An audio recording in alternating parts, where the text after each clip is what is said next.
못 가본 것이 많아도 단 한 가지 아는 것은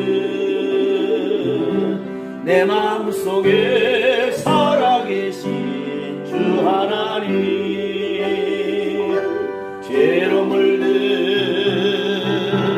내 영혼을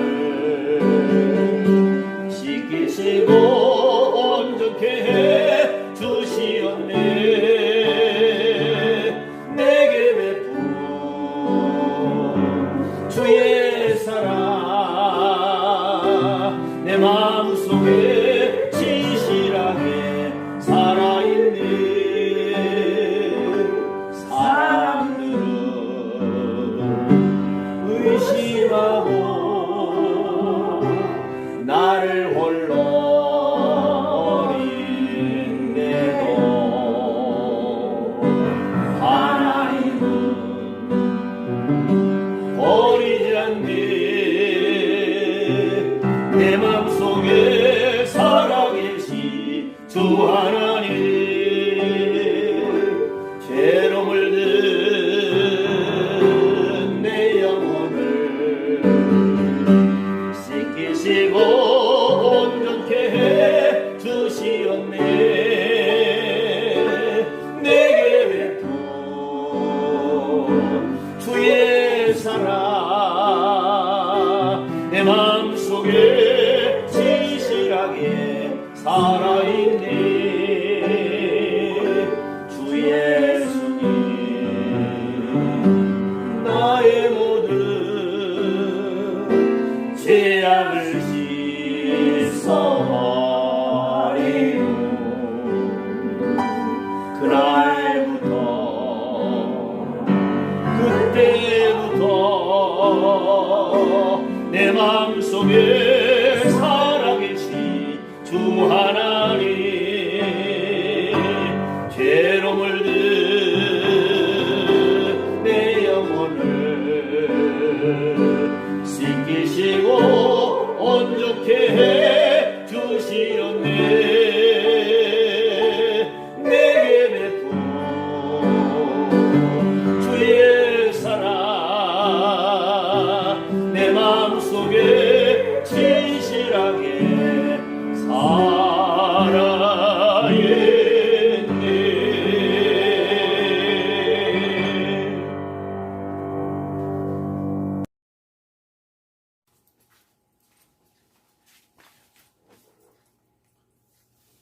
이 시간에는 작은 것도 아름다워라, 이런 제목으로 하나님의 말씀에 은혜 받기를 원합니다. 또 가라사대 우리가 하나님의 나라를 어떻게 비하며 또 무슨 비유로 나타낼고, 겨자씨의 한 알과 같으니 땅에 심길 때는 땅 위에 모든 씨보다 작은 것이로되 심긴 후에는 자라서 모든 나물보다 커지며 큰 가지를 내니 공중의 새들이 그 그늘에 깃들일 만큼 되느니라. 마가복음 4장 30절에서 32절 말씀입니다. 사람들은 큰 것을 좋아하고 경외심 혹은 존경심을 갖습니다. 큰 집, 큰 차, 큰 직장, 큰 나라, 큰 사람, 큰 인물, 큰 산, 큰 강, 큰 땅, 큰 교회, 슈퍼마켓, 큰 냉장고, 큰 텔레비전, 영화관도 큰 거, 큰 방, 큰 나무, 큰 동상, 큰 짐승, 이런 것들을 좋아합니다. 그리고 사람들은 돈을 많이 갖고 싶어 합니다. 세간살이도 많이 갖고 싶어 합니다. 의료도 많이 갖고 싶어 합니다. 양식도 많이 쌓아놓고 살고 싶어 합니다. 큰 일을 하고 싶어 합니다. 그러나 작은 것도 아름답다는 걸 우리가 잊지 말아야 될 것입니다. 상당히 된 얘기인데요. 아름답다, 바로 작은 것도 아름답다라는 그 표어를 가지고 센세이션을 일으킨 사람이 있습니다.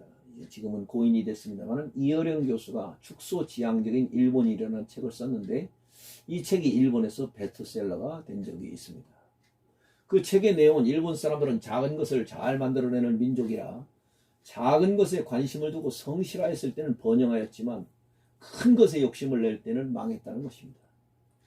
1993년도 9월호 신앙계 특집은 공룡이었습니다. 공룡은 입의 길이가 180cm입니다. 이빨 하나가 15cm입니다. 몸무게가 80톤이나 됩니다. 지금까지 지구에 있었던 동물 중에 가장 큰 동물입니다. 그 화석이 지금도 남아 있습니다. 미국의 스미소니안에 가보니까 그 큰 공룡의 뼈를 잘 조합을 해서 전시해 놓은 것을 봤습니다. 공룡 연구가 리차드 오웬은 말하기를 공룡은 제6일째 되는 날 창조되었으며 성경에 공룡에 대한 기사가 나타나고 있다고 말했습니다. 욥기서 40장 15절에서 24절 공룡에 대한 기록이라고 주장하고 있습니다. 이제 소같이 풀을 먹는 하마를 볼지어다 내가 너를 지은 것 같이 그것도 지었느니라. 이것이 바로 6일째 사람과 공룡이 같이 창조되었다고 주장하는 구절이라는 거죠. 그 힘은 허리에 있고 그 세력은 배의 힘줄에 있고 그 꼬리치는 것은 백향목이 흔들리는 것 같고 그 넓적다리 힘줄은 서로 연락되었으며 그 뼈는 놋관 같고 그 가리대는 철장 같으니 그것은 하나님이 창조물 중에 으뜸이라. 그것을 지은 자가 칼을 주었고 모든 들짐승이 노는 산은 그것을 위하여 식물을 내느니라고 하였습니다.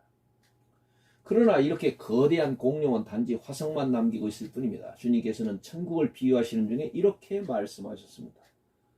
또 가라사대 우리가 하나님의 나라를 어떻게 비하며 또 무슨 비유로 나타낼꼬 겨자씨 한 알과 같으니 땅에 심길 때에는 땅 위의 모든 씨보다 작은 것이로되 심긴 후에는 자라서 모든 나물보다 커지며 큰 가지를 내니 공중의 새들이 그 그늘에 깃들일 만큼 되느니라고 했습니다.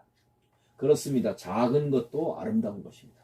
삭개오는 키가 작은 사람이었습니다. 그러나 여리고에서 예수님을 만나고 예수님을 영접하고 예수님의 신방을 받은 후에 새 사람이 되었고 가난한 자에게 자기 재산의 절반을 내어놓고 구제하는 사람이 되었고 영적 이스라엘 아브라함의 자녀가 되었습니다. 참으로 아름다운 변화이지요. 그러면 작은 것이 어째서 아름답다는 것일까? 작은 것은 언제 아름다워지는 것일까? 생각해 보면서 교훈을 받기를 원합니다. 첫째는 심기워질 때 작은 것도 아름다워진다. 심기워질 때 작은 것도 아름다운 것이다. 주님께서는 말씀하시기를 천국은 겨자씨 같으니 심길 때는 땅 위의 모든 씨보다 작은 것이로되 라고 말씀하셨습니다. 겨자씨는 이스라엘에 있는 모든 씨 중에 가장 작은 씨입니다. 파씨보다도 담배씨보다도 더 작은 것입니다. 그러나 심기워져서 썩어져 싹이 나고 자라서 큰 나무가 되어 새가 깃들일 때는 아름다운 것입니다. 작은 것은 작은 것 자체가 아름다운 것이 아니라 작지만 쓰임받도록 심기워졌을 때가 아름다운 것입니다. 어느 교회가 교회 건축을 하다가 1,000만 원이 부족하여 모두가 기도하고 있었습니다. 이제 교인들 모두가 헌신하 이제는 물질적으로 지실대로 지쳐 있었습니다. 어느 예배 시간 중 헌금 시간이 되었습니다. 한 다리를 저는 사람이 내가 가진 것은 이것밖에 없으니 이 지팡이를 하나님께 건축헌금으로 바칩니다 라고 강대상에 바치고 엉금엉금 기어서 자기 자리로 돌아갔습니다. 목사님은 말씀하였습니다. 여러분 누가 이 지팡이를 사서 저분에게 도로 드리십시오라고 광고하였습니다. 이때 한 사업가의 마음을 성령님이 감동시켰습니다. 그런 지팡이를 1,000만 원에 샀습니다. 그리고 그 사람에게 돌려주었습니다. 하나님은 이와 같이 작은 일을 통하여 큰 뜻을 이루시는 전능하신 하나님이십니다. 작은 것이 작은 것일 때 아름다운 것이 아니라 심겨질 때 아름다운 것이라고 주님은 말씀을 했습니다. 하나님께서는 우리의 작은 믿음, 작은 물질, 작은 헌신, 작은 감사, 작은 충성, 작고 짧은 시간, 작은 사람을 사용하시어 하나님의 나라를 크게 확장시키시는 것입니다. 사랑하시는 성도님들이여, 하나님의 나라를 위하여 많이 심는 자가 될 수 있기를 바랍니다. 고린도후서 9장 6절에 보니까 적게 심는 자는 적게 거두고 많이 심는 자는 많이 거둔다라고 하였습니다. 여기서 심는 자 스페로는 스페로에서 나온 말로서 씨를 뿌리다 sow seed 라는 뜻입니다. 그런데 현재 분사형 파티시플로 되어 있으므로 계속 뿌려야 된다. sowing 계속 뿌려야 된다. 그리고 적게라는 말은 페이도메노스라는 말인데 페이도마이에서 나온 말입니다. 아끼다, 스페어, 그 다음에 자제하다, abstain, 아껴서, 스파링글이, 검소하게, 파시모니우스리. 예, 검소하게란 말이죠. 파스모니우스리. 이 파스모니란 말이 인색 혹은 극도의 전략이란 뜻이에요. 극도의 전략, 인색 뭐 이런 뜻입니다. 파스모니 여기에서 이제 나온 말이죠. 그래서 검소하게라는 말로서 하나님의 나라를 위하여 복음을 위하여 심는 것을 자제하고 아끼고 인색하여 하는 모습을 의미합니다. 많이 심는 자는 많이 거둔다고 할 때 원문에 보면은 이렇게 되어 있습니다. 호 스페론 에프 율로기아이스 카이 드리세이라고 되어 있습니다. 여기서 많이라는 말이 에프 율로기아이스인데 on blessings로 되어 있습니다. 율로기아이스는 율로게오란 동사에서 왔죠. 이 말은 칭찬하다, good speaking, 축복, blessing, 찬양, praise, 관대, bounty, 영광을 돌리다, ascribe, glorification, 복을 준다, confer, blessing upon, 복을 받다, be blessed 이렇게 되어 있습니다. 이와 같이 하나님을 많이 연도하고 많이 봉사하고 많이 구제하고 하나님의 나라와 그 의를 위하여 많이 일하는 자체가 이미 복받은 것이라 복받은 것. 이미 복을 받은 것이다. 이미 사실 복을 받지 못한 자가 어찌 거룩한 하나님의 일을 할 수가 있겠습니까? 오늘 그래서 선교사의 보고서를 읽은 적이 있습니다. 조준영 태국 선교사의 선교 보고 내용이었습니다. 태국의 산지족 300여 명가량이 정글에서 나오지도 들어가지도 않고 살기 때문에 문자도 없고 문명도 없고 말만 있는 곳에 선교사가 들어가서 선교하였던 것입니다. 조 선교사의 말에 의하면 그들만이 쓰고 있는 언어를 배워서 글자를 만들어주고 가르치고 성경을 번역하여 복음을 전하는 선교사가 있다는 이야기입니다. 그렇게 하면 20년에서 30년의 시간이 소요된다는 것입니다. 300여 명의 영혼을 위하여 일생을 그들과 그렇게 지내는 작은 아름다움에 우리는 큰 감동과 은혜를 받게 되며 박수갈채를 보내드리는 것입니다. 이와 같이 심기어진 작은 것은 아름다운 것이다. 이스라엘의 첫 번째 왕 사울은 겸손하게 하나님을 경외하고 선지자 사무엘의 말을 순종하였을 때는 하나님께 귀하게 쓰임받고 복을 받았습니다.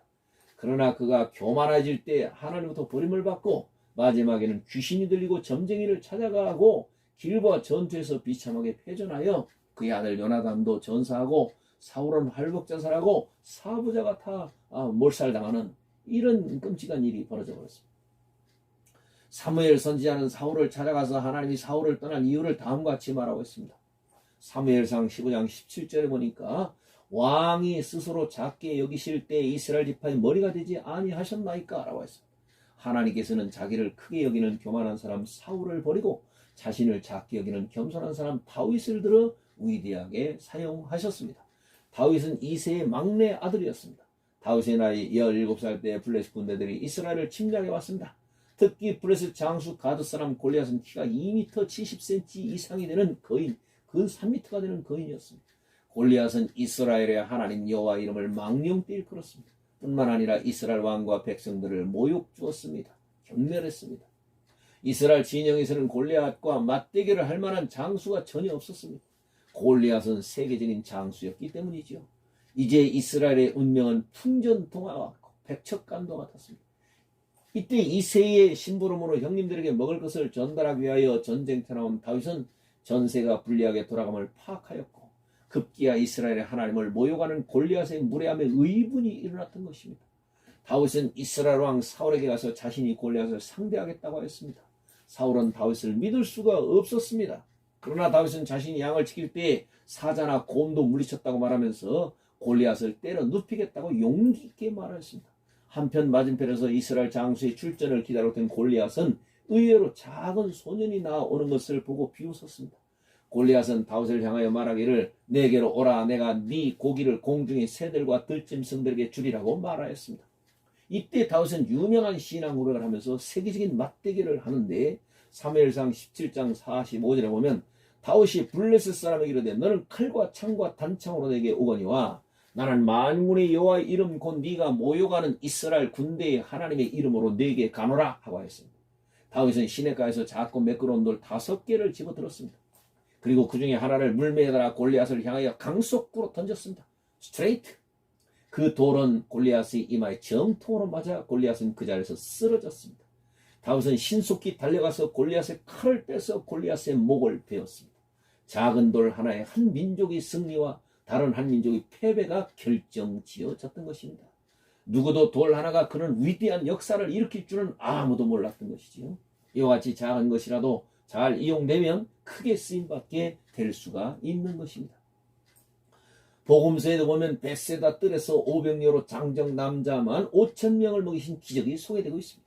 그 큰 기적도 작은 아이가 예수님께 5개의 떡과 2마리의 물고기를 바쳤을 때 예수님께서 하늘을 우러러 축사하신 후 율로 게센 축사하신 후에 그 많은 무리를 다 먹이시고도 12광주리가 남는 기적을 일으켰던 것입니다. 소년의 작은 희생이 없었다면 그 큰 기적과 기쁨은 없었을 것입니다. 폭풍우가 요란스럽게 지나간 후에 산에 올라가면 이상한 현상을 발견하게 됩니다. 큰 나무와 고목들이 많이 쓰러져 있는 반면에 작은 나무들은 풋풋하게 강하게 서 있는 모습을 발견하게 됩니다. 하나님께서는 스스로 작게 여기며 겸손할 때 크게 들어쓰십니다.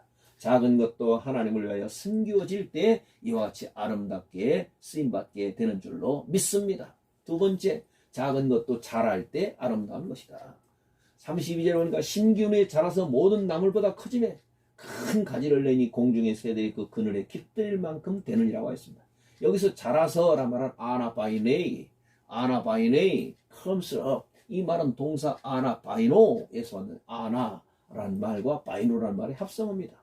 이 바이노란 말인데 아나바이노 다음과 같은 뜻이 있습니다. 올라가다, go up, ascend, 올라가는 행동, the act of ascending, 올라가는 방편, means of ascent, 층계, steps, 쭉 뻗어나가는 거, effectual going, 위를 향하여 올라가는 모습, any of the movement ascend, 이렇게 말하고 있는 것이죠. 큰 가지를 내니, 포에이, 크라두스, 메가루스, 이렇게 되어 있습니다. With such big branches, 라고 되어 있습니다. 겨자씨는 당시 유대인들이 주변에서 쉽게 찾아볼 수 있는 종류이며, 사람이 땅에 심는 가장 작은 씨앗, The smallest seed you plant in the ground. 이렇게 작은 씨앗입니다. 땅에 심는 가장 작은 씨앗. 더욱이 아주 작은 씨앗으로 비유되는 겨자씨를 하나리라 한정함으로 그 작음을 더욱 강조하고 있는 것입니다. 이와 같이 작은 씨가 심겨져서 자라면 키가 3, 4m, 심지어 7m까지 자라는 경우도 있고 그보다 더 자랄 수도 있습니다. 또한 그 줄기가 팔뚝만큼 자라므로 가히 나무라 봄직합니다. 이처럼 하나님 나라의 복음의 시초는 매우 미미하고 미약하지만 나중에는 폭발적으로 확장될 것을 의미하고 있습니다.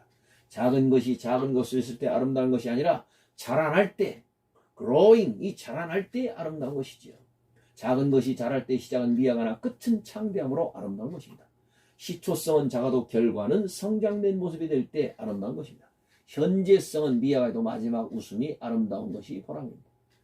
옛날 중국에 황우산이라는 거대한 산이 있었다고 합니다. 그러나 지금은 없어졌다고 합니다. 그 산이 없어진 유래가 있는데 황우산의 둘레는 700리나 된다고 합니다.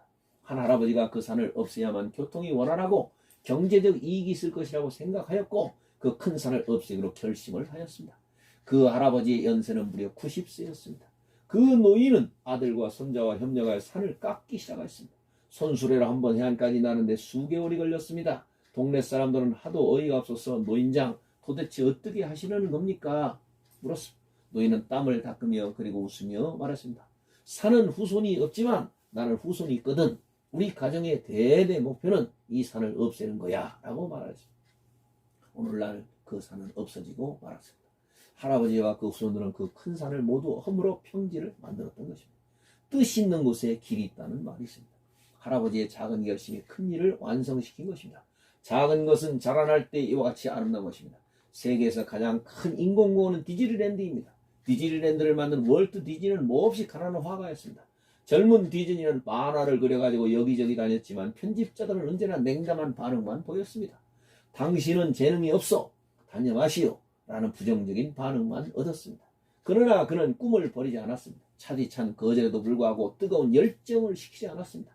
그는 거처도 없었습니다. 먹을 것도 없는 위기에 처하게 되었습니다. 그는 교회 목사님 차고에서 자고 토스트로 허기를 채우면서 교회 광고를 그려서 게시판에 붙이는 일로 근근히 살아가고 있었습니다. 어느 날 그림을 그리는데 생쥐가 나타나 토스트 부스러기를 먹기 시작했습니다. 다음날 또 나타났습니다. 디즈니는 일부러 계속 토스트 부스러기를 주었습니다. 드디어 생쥐는 디즈니의 친구가 되었습니다. 손에도 올라오고 어깨 위에도 올라다녔습니다. 어느 날 만화를 그리던 디즈니는 문득 생쥐 미키마우스를 그리고 싶어졌습니다. 그런데 그 그림은 일약 유명하여졌습니다. 날개 놓친 듯이 팔려나갔습니다. 디즈니는 엄청난 부자가 되었습니다. 디즈니는 생쥐와 함께 세계적으로 유명해졌습니다. 이와 같이 작은 것이 작은 것 자체로 아름다운 것이 아니라 작은 것이 성장하고 자라날 때 아름다운 것이 되는 것입니다. 안 보이던 것이 보이는 것으로, 작은 것이 큰 것으로, 미미하던 것이 중요한 것으로 변화될 때 아름다운 것이 되는 것입니다.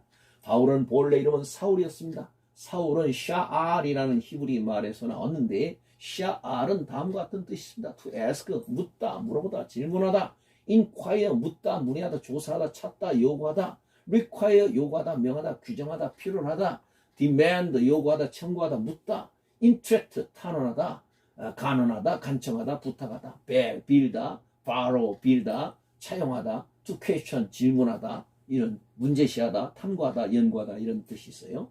사울은 희망 큰 자라는 뜻도 있습니다.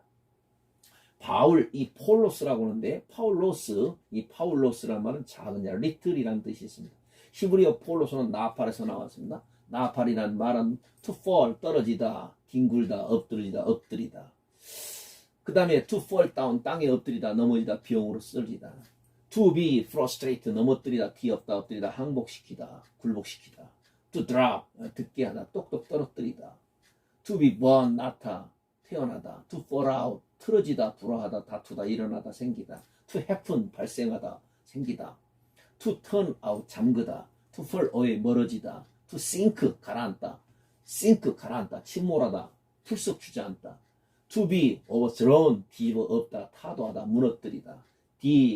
to decay, 썩다, 부패하다, 쇠하다. to settle, 놓다, 정착하다, 거주하다. to abide, 머무르다 이런 뜻입니다. 바울은 예수 그리스도를 만난 다음에 자기 스스로를 작은 자로 여겼습니다. 에베소 3장 8절에 보면 나는 성도 중에 지극히 작은 자보다 작은 자라고 말했습니다. 그리고 만삭되지 못하는 자라고 고린도전서 15장 8절에서 고백하고 있습니다. 어떤 때는 사도 중에 지극히 작은 자라고 스스로를 작게 여겼습니다. 그러나 이렇게 작은 바울을 하나님은 당시 제일 크게 사용하셨습니다. 바울이 몸에서 손수건이나 앞치마를 가려다가 병든 사람에게 얹으면 그 병이 떠나고 악귀도 나가더라. 사도행전 19장 12절에 그런 역사가 선교 역사 중에서 기록되고 있습니다. 이런 놀라운 역사가 바울을 통하여 나타났다는 것입니다.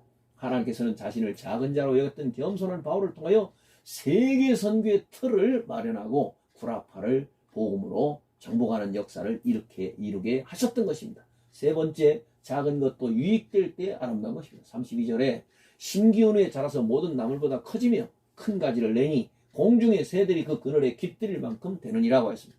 여기서 공중의 새라는 어떤 구체적인 대상을 가리키기보다 오히려 자라난 겨자나무의 크기가 새들이 보금자리가 되어줄 정도로 엄청나게 성장했음을 보여주는 존재들로 이해할 수가 있습니다. 또 어떤 이는 공중의 새는 하나님 나라에 참여하는 이방인들로 보기도 합니다. 또 다른 사람들은 겨자씨는 교회를 의미하고 새들은 안식처를 찾는 영혼이라고 해석하고도 있습니다.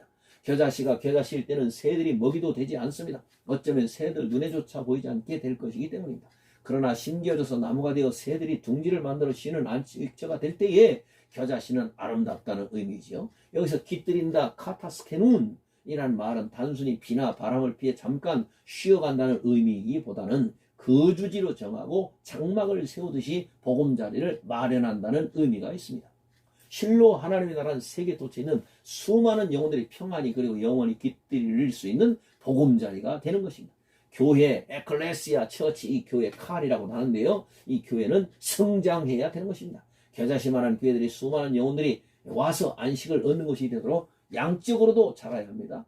지금은 몇만 명 모이는 충현 장로교회나 세계적인 교회 여의도 수목교회도 처음 개척할 때는 몇 가정부터 시작하여 지금은 세계적인 제1의 교회로 성장한 것입니다. 이제 수많은 사람들이 와서 쉼을 얻고 구원을 받는 민족적인 교회, 세계적인 교회가 되고 있습니다. 사랑하는 성도 여러분, 여러분이 작게 시작한 사업이 장차 창대하게 자라나게 될 줄로 믿습니다. 그래서 수많은 영혼들이 그 사업으로 인하여 안식과 축복을 누려야 될 것입니다.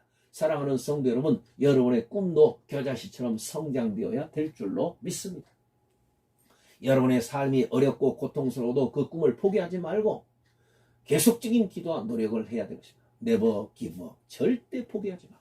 Never give up. 절대 포기하지 마라. 주님의 영광을 위한 꿈과 목표는 반드시 주 안에서 때가 되면 이루어지게 되는 것입니다.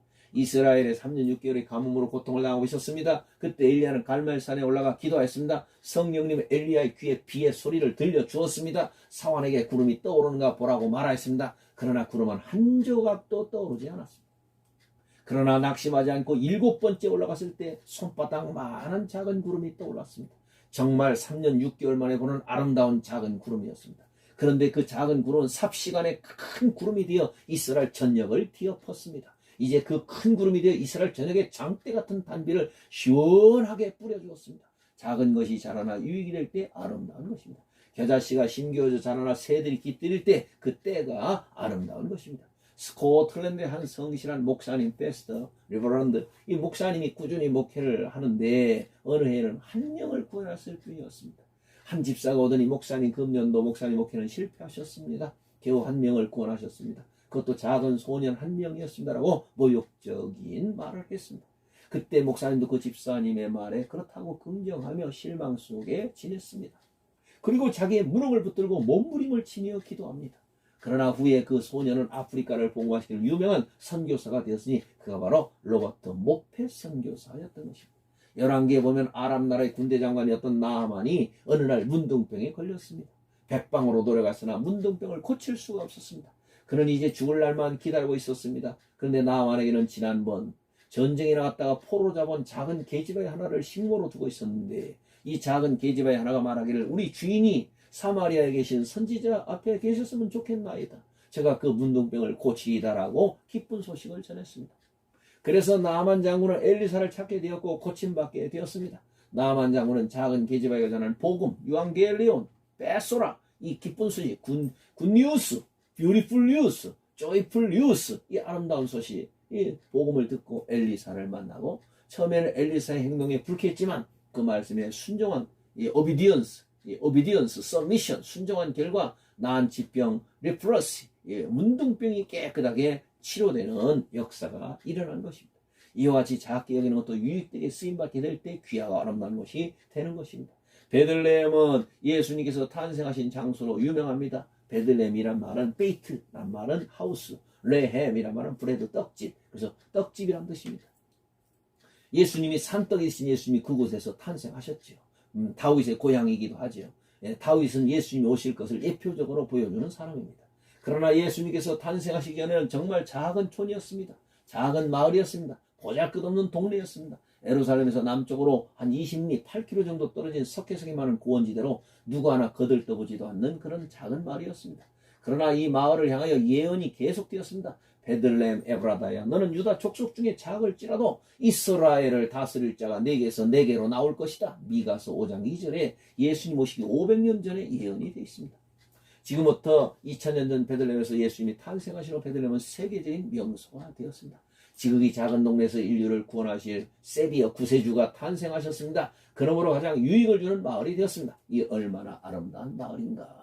교회를 위해 작은 기도, 교회를 위한 작은 봉사, 헌신, 한 사람 한 사람의 작은 전도가 교회를 크게 성장시키는 원동력, 모티브 파워, 이 원동력이 되는 것입니다. 성도들끼리 작은 사랑과 교제, 성도들의 작은 구제가 하나님 나라를 확장시키는 것입니다.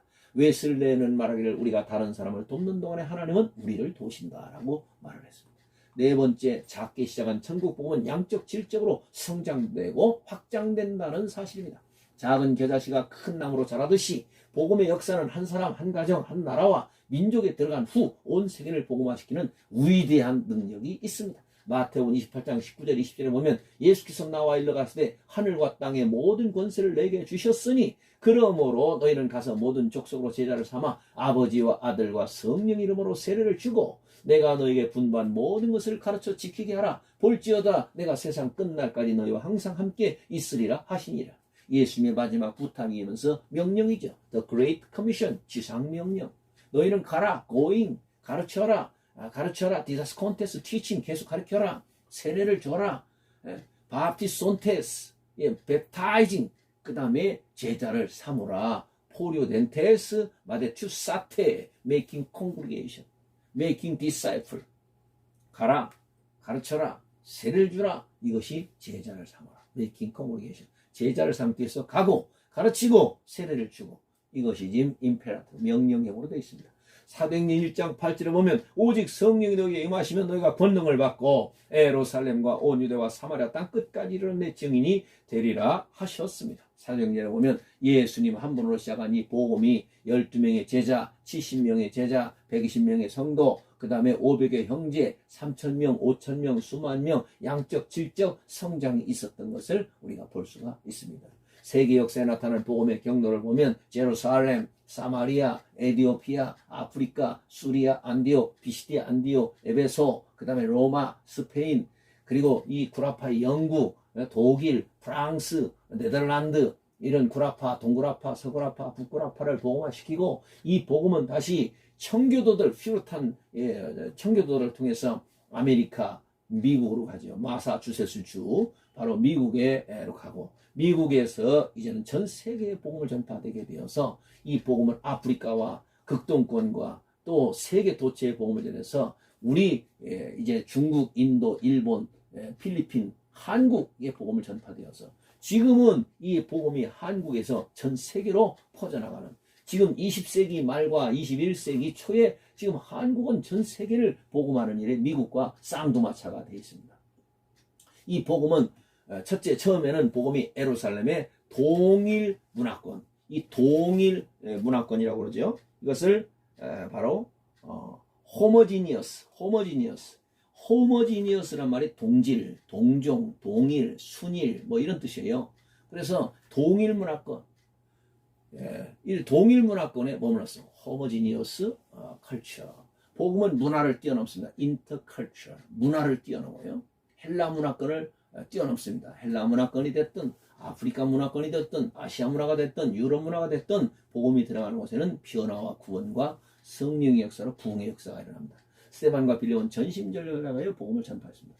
복음은 사회 장벽을 뛰어넘습니다. 인터소셜, 사마리아에 전파되었습니다. 사마리아는 혼혈족으로서 냉대를 많이 받았던 곳이죠. 복음은 모든 종족을 뛰어넘습니다. 황인종이 됐든 백인종이 됐든 흑인종이 됐든 인터래셜, 구수 내시가 예수를 믿고 구원받고, 그 다음에 백부장 고넬료가 또 예수를 믿고 구원받고, 또 사울이가 변화돼서 바울이 되고, 이게 다 사도행전 8장, 9장, 10장이 나오지 않습니까? 그 다음에 국가 지역을 뛰어넘는다. 인터내셔널, 국가를 뛰어넘는다. 종교를 뛰어넘는다. 인터 릴리전, 종교를 뛰어넘어요. 어떤 종교도 상관없습니다. 예수의 복음이 들어가면 구원받고 회개하고 변화받고 영생 얻고 성화가 되는 역사가 일어나는 거지요. 인도의 손다싱도 마찬가지고 성 어거스틴도 마찬가지고 예수를 믿고 다 변화받고 성화되어 성자가 된 사람이고, 일본의 가가와 도요이코도 마찬가지고요. 온 세계로 복음은 전파됩니다. 바로 온 세계로 복음이 전파됩니다. 로마까지. 복음은 바로 인터랭귀지, 언어를 뛰어넘고, 인터날리지, 지식을 뛰어넘고, 인텔리전스, 지식을 뛰어넘고, 인터사이언스, 과학을 뛰어넘고, 인터리전, 이성을 뛰어넘고, 인터토토, 사상을 뛰어넘고, 인터아츠, 예술을 뛰어넘습니다. 모든 것을 초월하 역사하는 게 바로 복음이다. 주님께서는 땅끝까지 복음을 전파하라. 월드 이반젤리즘, 이 복음을 전하라 라고 명령했습니다. 마지막으로 다섯 번째, 작은 씨라도 생명을 내포하고 있기에 소중하고 아름답습니다. 작은 겨자씨는 천국 복음을 상징하고 있습니다. 작은 겨자씨라도 생명력이 있기에 아름답고 귀한 것처럼 천국 복음은 생명력이 있기에 매우 아름다운 것입니다. 요한복음 6장 35절에 보면 예수께서 가라사대 내가 곧 생명의 떡이니 내게 오는 자는 결코 줄이지 아니할 터이요 나를 믿는 자는 영원히 목마르지 아니하리라고 하셨습니다. 요한복음 14장 6절에 보니까 예수께서 가라사대 내가 곧 길이요 진리요 생명이니 나로 말미암지 않고는 아버지께로 올 자가 없느니라고 하셨습니다. 요한복음 4장 14절에 보면 내가 주는 물을 먹는 자는 영원히 목마르지 아니하리니 나의 주는 물은 그 속에서 영생하도록 솟아나는 샘물이 되리라고 수가성 여인에게 말씀하셨습니다. 요한복음 3장 36절에 보면 아들을 믿는 자는 영생이 있고 아들을 순종치 아니하는 자는 영생을 보지 못하고 도리어 하나님의 진노가 그 위에 머물러 있느니라고 하였습니다. 요한복음 11장 25절에 보면 예수께서 가라사대 나는 부활이요 생명이니 나를 믿는 자는 죽어도 살겠고 무릇 살아서 나를 믿는 자는 영원히 죽지 아니하리니 이것을 네가 믿느냐라고 마르다와 마리아에게 말을 했습니다. 네가 믿으면 하나님의 영광을 보리라 라고 했습니다. 작은 겨자씨라도 생명이기 때문에 아름답고, 작은 겨자씨라도 바로 생명이기 때문에 아름다울 뿐만 아니라 성장하기 때문에 아름다운 것이죠. 예수를 믿는 사람 속에 영생의 씨앗이 있고 성령이 우리와 함께 하기 때문에 귀하고 아름다운 것입니다. 결론적으로 본다면 작은 것이라도 힘기워질 때 아름답다. 작은 것도 자랄 때 아름답다. 작은 것도 유익할 때 아름답다. 작게 시작한 천국 복음도 양적 질적으로 성장되고 확장될 때 아름답다. 작은 씨라도 생명을 내포하고 있기에 소중하고 아름답다. 우리들의 작은 믿음, 작은 헌신, 작은 봉사, 작은 물질, 작은 육체, 작은 교회가 사명을 감당하고 충성을 다할 때 하나님의 나라는 확장되고 많은 영혼들이 구원받는 역사가 일어나는 줄로 믿습니다. 작은 것이라도 경시하지 말고 주님이 쓰시기에 합당하도록 드려질 때 주님께서는 그것을 통해 위대한 역사를 이룩하는 줄로 믿습니다. 사랑하는 성도님들이여, 주님께 쓰임받는 귀한 그릇, 귀한 도구, 귀한 청지기, 선한 일꾼이 되어서 하나님 나라를 위해 일당백, 일기당천이 되시기를 주님의 이름으로 축원합니다. 아멘.